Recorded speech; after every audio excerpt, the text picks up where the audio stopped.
আজ আমরা এমন একটি গুরুত্বপূর্ণ বিষয় নিয়ে কথা বলব যা আমাদের জীবন, পরিবেশ এবং ভবিষ্যতের সাথে সরাসরি জড়িত। আর সেটি হল বৃক্ষরোপণ। বৃক্ষ আমাদের পরম বন্ধু। গাছ ছাড়া মানুষের জীবন কল্পনা করা যায় না।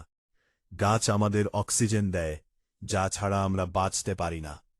শুধু তাই নয়, গাছ আমাদের ফল, ফুল, কাঠ, ঔষধ এবং ছায়া প্রদান করে। প্রকৃতির ভারসাম্য রক্ষায় গাছের ভূমিকা অপরিসীম। বাংলাদেশ একটি ছোট কিন্তু জনবহুল দেশ। এখানে জনসংখ্যা বাড়ার সাথে সাথে বনভূমির পরিমাণ কমে যাচ্ছে। মানুষ ঘরবাড়ি, কলকারখানা ও রাস্তা তৈরির জন্য অনেক গাছ কেটে ফেলছে। এর ফলে পরিবেশের উপর নেতিবাচক প্রভাব পড়ছে। দিন দিন তাপমাত্রা বৃদ্ধি পাচ্ছে, বায়ু দূষণ বাড়ছে এবং জলবায়ু পরিবর্তনের ঝুঁকি তৈরি হচ্ছে।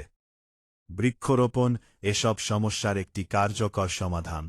গাছ বায়ু থেকে কার্বন ডাইঅক্সাইড শোষণ করে এবং বিশুদ্ধ অক্সিজেন ছাড়ে। এতে পরিবেশ পরিষ্কার থাকে।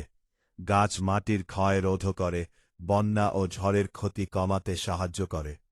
পাখি ও প্রাণীদের আবাসস্থল হিসেবেও গাছ অত্যন্ত গুরুত্বপূর্ণ। আমাদের দেশে বিভিন্ন ধরনের গাছ রয়েছে। ফলজ, বনজ, ঔষধি গাছ। আম, কাঁঠাল, নারিকেল, পেয়ারা, লিচু ইত্যাদি ফলজ গাছ আমাদের পুষ্টি দেয়। আবার মেহগনি, সেগুন, গর্জন সহ বনজ গাছ অর্থনৈতিকভাবে গুরুত্বপূর্ণ। তাই বৃক্ষ শুধু পরিবেশ নয়, দেশের অর্থনীতির সাথেও জড়িত। বৃক্ষরোপণের সঠিক সময় সাধারণত বর্ষাকাল, কারণ তখন গাছ সহজে বেড়ে ওঠে। রাস্তার পাশে, স্কুল কলেজে, বাড়ির আঙিনায়, খালি জমিতে এবং নদীর তীরে বেশি বেশি গাছ লাগানো উচিত। তবে শুধু গাছ লাগালেই হবে না, সঠিকভাবে যত্ন নিতে হবে। অনেক সময় আমরা গাছ লাগাই, কিন্তু পরিচর্যার অভাবে তা নষ্ট হয়ে যায়। তাই প্রতিটি গাছকে বড় করে তোলার দায়িত্ব আমাদের। বর্তমানে বিশ্বজুড়ে জলবায়ু পরিবর্তন বড় সমস্যা হয়ে দাঁড়িয়েছে। এই সমস্যা মোকাবিলায় বৃক্ষরোপণ অন্যতম কার্যকর উপায়।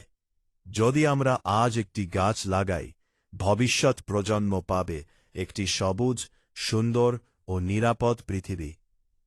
আসুন আমরা সবাই প্রতিজ্ঞা করি, প্রতি বছর অন্তত একটি করে গাছ লাগাব এবং পরিবেশ রক্ষায় সচেতন হব। গাছ লাগান, পরিবেশ বাঁচান। ধন্যবাদ।